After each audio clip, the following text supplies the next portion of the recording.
there, this is Datila, and welcome to the Wrestling Time Post Show. It is Monday, December 16, 2024, and tonight I'll be talking about Monday Night Raw. But joining me for this is Michael 101591.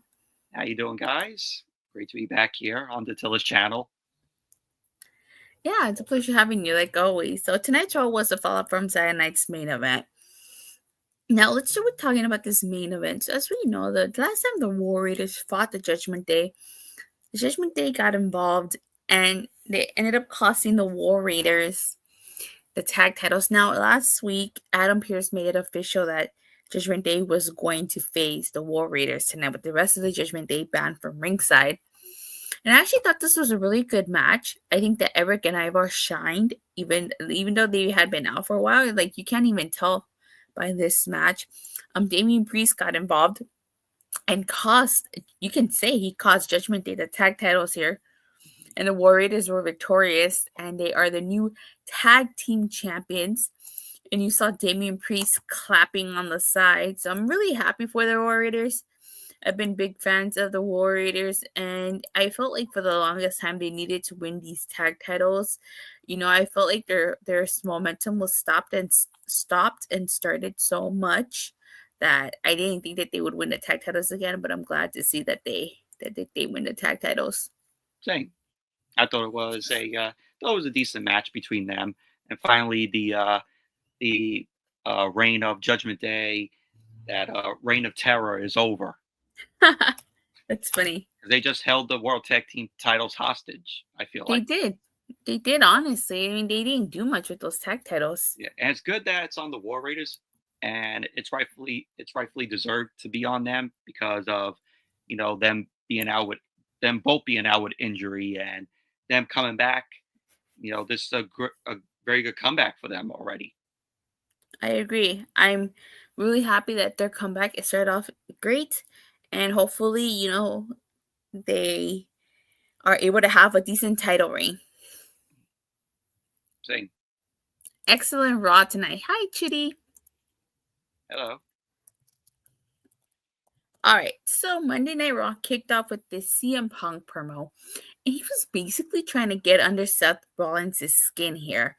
He kept talking about how Rollins looked like Liberace and thinks that he thinks that Liberace's cool.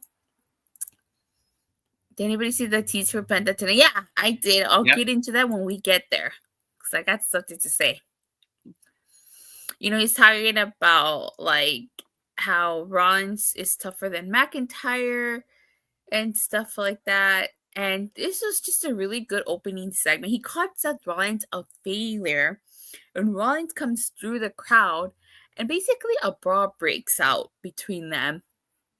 Security, Adam Pearce, and the ref attempt to separate them. They brawled like 3 times during this segment, but I thought this was a really good opening segment. And I know I'm gonna jump ahead a little bit here, but basically we know that Seth Rollins and CM Punk are gonna take place at the Netflix debut of Monday Night Raw. Yeah, that show's shaping up to be a very good show, and you're in for one hell of a show January 6th. I'm gonna have to take binoculars with where I'm sitting. Oh, but you have good seats, right? I'm in a nosebleed section. Oh God, you're all the way up? Yeah. Wow. That's why I had to take binoculars just to be able to see. I'm gonna ask the eye doctor to like put magnifying lenses on here so I could see.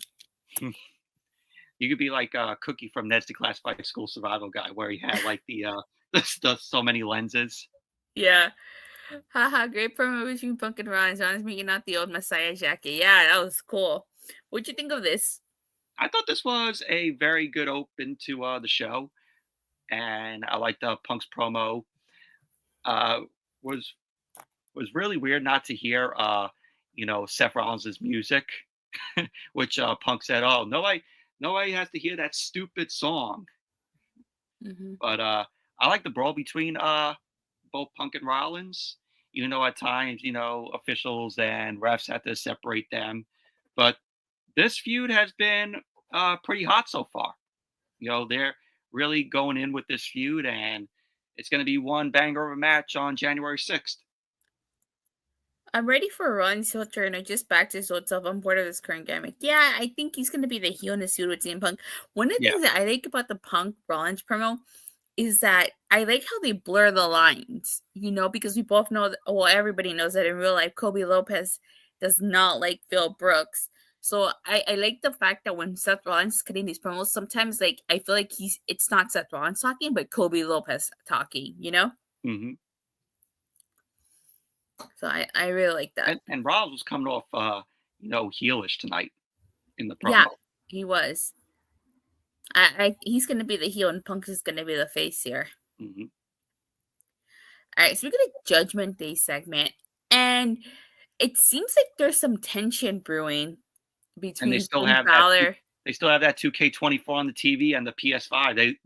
Judgment Day love their 2K24. Yeah, it seems like there's tension brewing between Finn Balor and the rest of Judgment Day because Finn Balor questions where the hell they were during his triple threat match, and basically Liv is like, "Oh, I didn't think you needed help."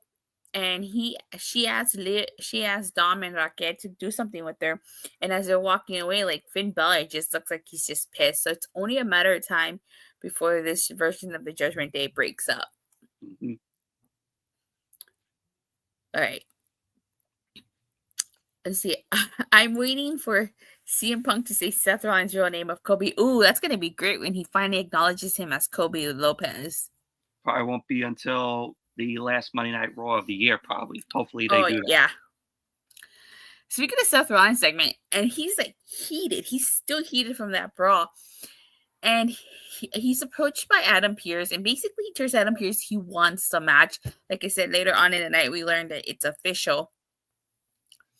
Now, he's also approached by Drew McIntyre, who basically says that they're the only two that believe that Reigns is still the same person, and that, maybe they should try to form some type of alliance, but Rollins tells him that he respects Jay and Sammy and that they're his friends, but he has no respect for McIntyre. So I think this is interesting, them kind of forming an alliance. I wonder if he'll go to SmackDown or give that same alliance to Kevin Owens. It should be interesting. Mm-hmm. I would think so too.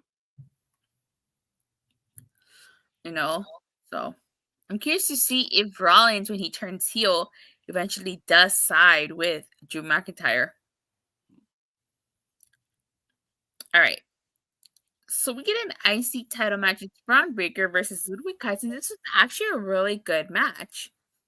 Yeah, I thought it was a good match as well. This is a good match. Like, I definitely think Ludwig Kaiser has the potential to be a singles competitor here. Mm-hmm. And it shows. It shows. Oh, definitely. It's so surprised Bron Breakker won. Man, that top rope Frankensteiner is always so cool to see. Yeah, I like when he does that Frankensteiner. So such a good spot, good move there. Yeah, it is. But it's no surprise Bron Breakker was victorious here. I knew he was going to retain. And he was selling his injured left shoulder. That came into play in the match. Yeah, like that was really great of him. He sold that injured left shoulder. That spot I liked where Ludwig Kaiser was going to do his thing into the steel steps, and Kaiser wasn't there. He turns around. Kaiser just clubs him with a clothesline. You mean Breakker?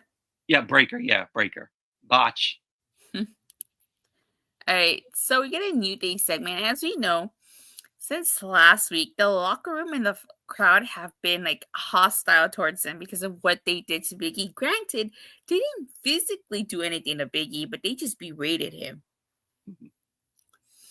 So the New Day is trying to enter the locker room, and Rey Mysterio stops them and basically tells them that they should go find a different locker room to change it. And Kofi was like, "Aren't you supposed to be a locker room leader?"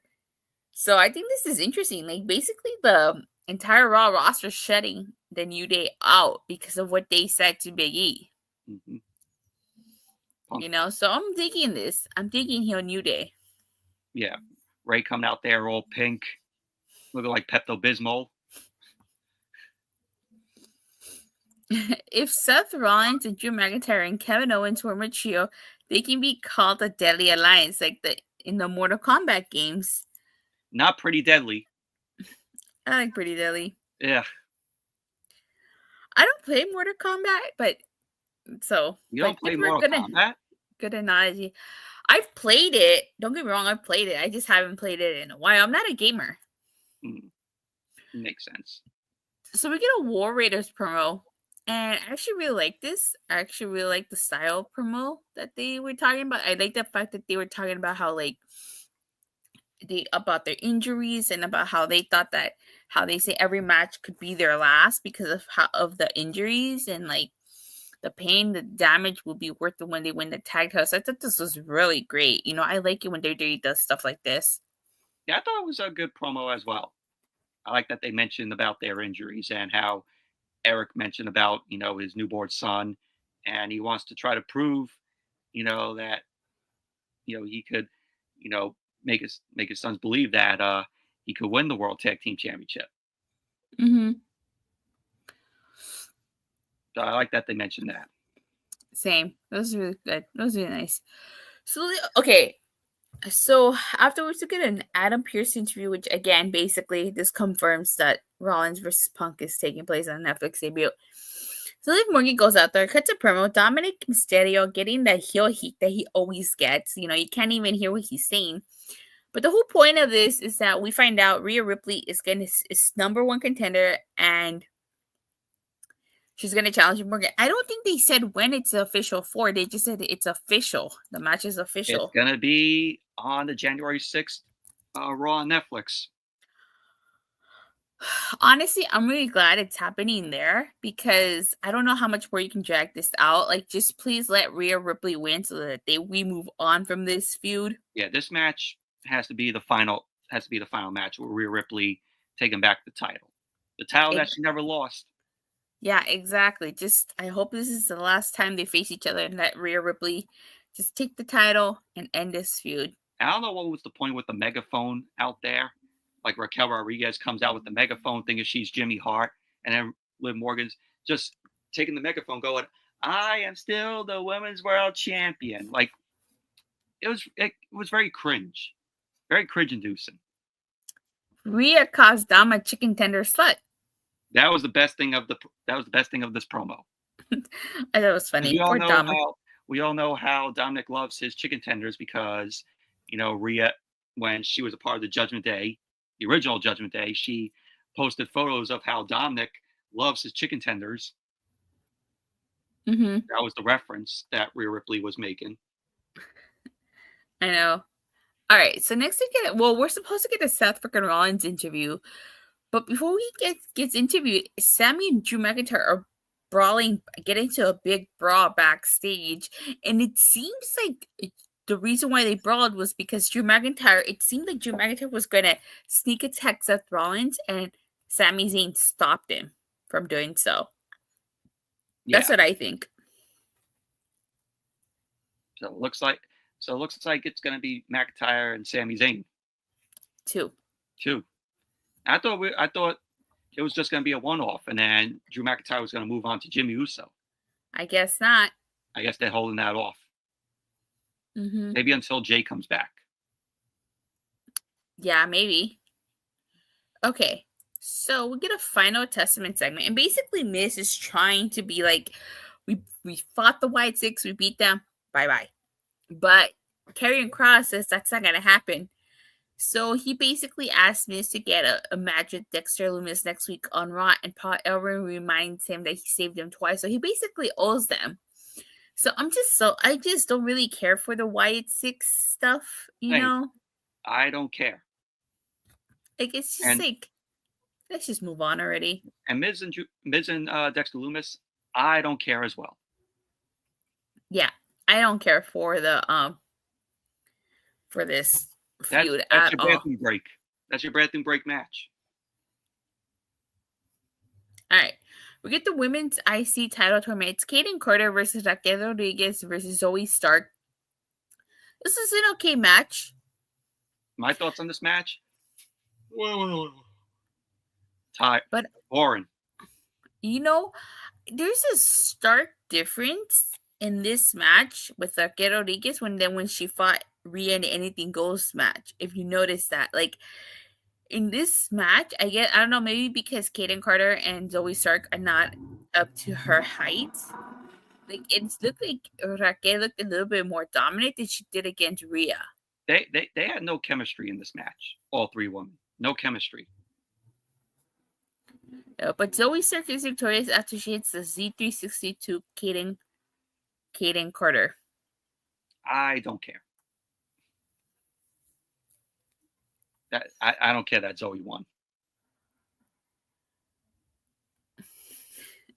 Well, she's going to be facing Dakota Kai, I think. Yeah, Dakota Kai. I'm pulling for Dakota Kai. Yeah. Zoey Stark moves on just to lose to Dakota Kai. We get an Alpha Academy and R-Truth segment.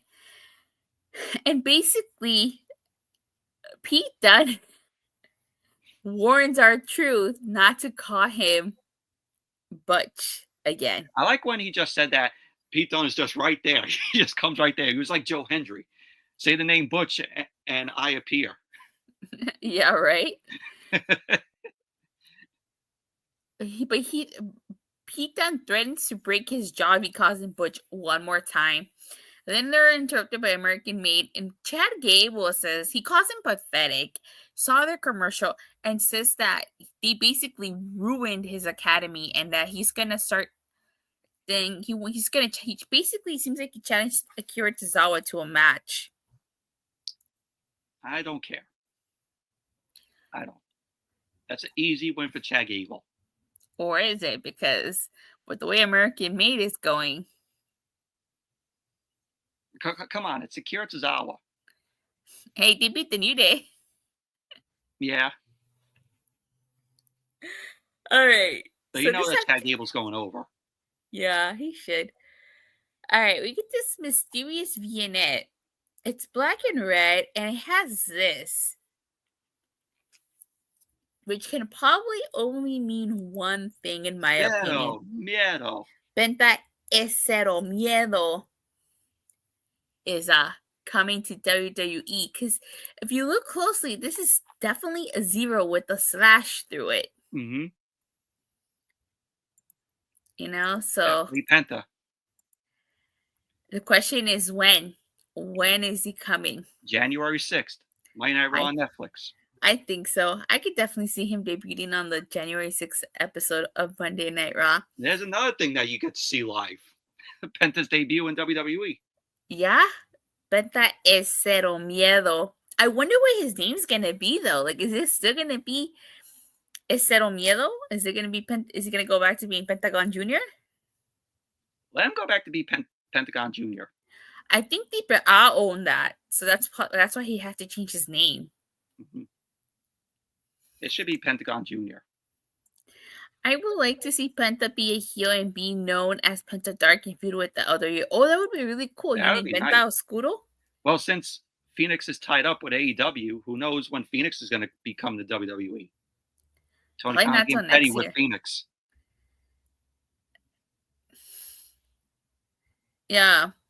I definitely would not mind seeing Penta Oscuro feud with the LWO, but that's the thing. Is like, I mean, look what happened with the LWO and Legado de Fantasma. I don't want a repeat of that. You get me? I want Penta to be separate from the LWO and be separate from Legado de Fantasma. Well, Penta was a heel. You know, we could see like what he did in Lucha Underground, where he would break his opponent's arms.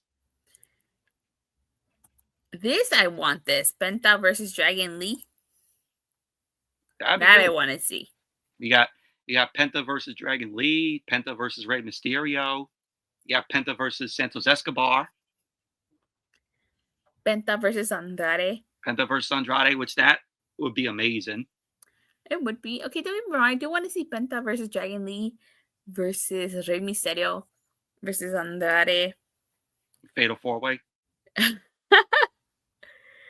That's Datila's dream. In a fatal 4-way. I'd rather have a singles match, 1-on-1. Penta Dark versus Dirty Dominic. Here you go. Penta Oscuro versus Dirty Dominic. I think that would be an interesting combo. Yeah. I wonder how they're gonna do it, because in AEW, Penta had Alex Abrahantes to translate for him. You know, so this time around, he's not gonna have Alex Abrahantes to translate for him. So I wonder how he's gonna do. Well, but I It's a know good Penta time. speaks. It's a good time to bring back Armando Alejandro Estrada. Well, I know. I think Penta speaks English. I don't think he speaks as much English as Ray Phoenix, though. This is gonna be cool, though. I'm excited. Watch it. You know what would be funny? If it ends up not being Penta and we all just get worked up thinking it's Penta, but it's really not Penta, it's somebody else. That would be Oh, that on would be us. disappointed. A lot of people I saw online were guessing, oh, it could be Veer Mahan returning. I think more than likely, though, based on the symbols, it's safe to say that it's Penta. Es cero miedo. Es cero miedo. I wonder if they're gonna actually spell the name correctly this time, though. It's funny because they actually, the way they spell it, it's not Penta es cero miedo. It's actually Penta el zero miedo. El zero miedo, because in Spanish, zero is spelled with a C, not a Z. It's cero. So, es cero miedo. All right. So you get a New Day interview. Bring Dom's to Aaliyah as Penta's Dark Translator if she wants to. So New Day is supposed to be interviewed, and they accuse Kathy Kelly of biased journalism here. You know. So yeah, I agree with Logan James. I'll get to that right now. This is a part of this. Xavier Woods says he wishes someone would give him a chance to speak. And then in the back, you see Pure Fusion Collective attacking Kairi Sane. I'm with this one. I'm with Logan James here. I want an end to the feud of Damage Control and Pure Fusion Collective. Me too. Pure Garbage Collective. What's the end goal? What's the end goal to that? All right, and then we already talked about the main event, so we're going to go ahead and stop there. Over on a scale from a 1 to a Sean Spears perfect 10, what would you rank tonight's show? This show was, I say, it's a low rating for me. I give it a 4 out of 10. I just thought that it was just a very mid show coming off of Saturday night's main event. I thought some of the stuff on the show was just very filler to me. But, you know, we still had some, good matches, but, the stuff that they were doing, it just felt like filler to me. I had to give it a 6.5 out of 10. I thought it was a decent Raw, Even though we only had 3 matches, I feel like there was a lot of segments. I really like the New Day stuff, but I didn't really care for the Pure Fusion Collective and the Damage Control stuff, You could have just took that off. Yeah. There's no purpose for it. I also didn't care for the Final Testament stuff. I'm just so over the Final Testament. Yeah, this show is basically more segments and less of wrestling here. Yeah, exactly. I agree. Because usually on a 2-hour Raw you get 3 or 4 matches. So there was only 3 tonight. Mm-hmm. All right, Michael, where can people find you as you get ready to sign off? Well, you guys can find me at my channel here, Michael101591. I do my Night Raw reviews every Monday. My Raw review up is now on my channel. So after you're done with this review of me and Datila, go check out my channel for my in-depth Raw review, where I go through the show, move to move, and matches. Also review SmackDown every Friday, AEW every Wednesday, which I might consider maybe not reviewing Dynamite because of, it's creative. It's been very terrible. So me and Datila both agreed that with Dynamite, it's a chore to watch and review. Sometimes it has its moments. Yeah. Also do movie reviews, DVD, Blu-ray 4K updates, have old school commercials on my channel. So if you're very nostalgic, come on over to my channel and subscribe. And sometimes you get to see Datila on my channel as well in frequent live streams that I do with our predictions of PLEs. So subscribe to my channel. All right, and as for myself, you can follow me on Twitter or at X at @Datila_Talk, Monday Night Raw, Friday Night SmackDown, EW Dynamite, TNA Impact. I go live every Monday, Wednesday, Friday, occasional Saturdays and Sundays. And of course, for all things TNA, you can check me out every Thursday on Body Slam. All right, well, with that being said, thank you guys all so much for watching and for the continued support. Please don't forget to like and subscribe. Make sure you hit that bell so you get notified whenever we go live or do see a video. And I should see you guys, well, I hope to see you guys Wednesday after AEW Dynamite. That was good. All right, bye.